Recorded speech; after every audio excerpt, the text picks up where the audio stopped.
യേശു കർത്താവ് വാഗ്ദത്തത്തിൽ വിശ്വസ്തനാണ്. യേശു കർത്താവ് ഒരു വാക്ക് ഒരു വ്യക്തിയോട് പറഞ്ഞിട്ടുണ്ടെങ്കിൽ അത് ചെയ്യുന്നവനാണ് യേശു കർത്താവ്. അത് ചെയ്യുവാൻ ശക്തനാണ്.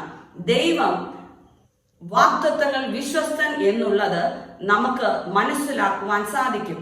ചിലർ ചിന്തിക്കും, ദൈവം ഇഷ്ടംപോലെ വാഗ്ദത്തങ്ങൾ എനിക്ക് നൽകിയിട്ടുണ്ട്, പക്ഷേ എന്തുകൊണ്ട് അത് സംഭവിക്കുന്നില്ല എന്ന് നിരാശപ്പെട്ട് പലരും ഇരിക്കുന്നവർ ഉണ്ടായിരിക്കും. എന്നെ കേൾക്കുന്ന പല വ്യക്തി ജീവിതങ്ങളും നിരാശയോടെ ഇരിക്കുന്നവർ ഉണ്ടായിരിക്കും. പല ദൈവമക്കളിൽ നിന്നും പല പ്രവചന ശബ്ദങ്ങൾ കേട്ടിട്ട് എന്തുകൊണ്ട് അത് എന്റെ ജീവിതത്തിൽ നടന്നില്ല, എന്തുകൊണ്ട് ആ നന്മകൾ ആ അനുഗ്രഹങ്ങൾ എന്റെ ജീവിതത്തിൽ നടന്നില്ല എന്ന് വേദനയോടെ ഭാരപ്പെടുന്ന ഒത്തിരിയും വ്യക്തി ജീവിതങ്ങൾ ഉണ്ടാകും. അത് നാം ക്ഷമയോടെ വിശ്വാസത്തോടെ കാത്തിരിക്കുകയാണ്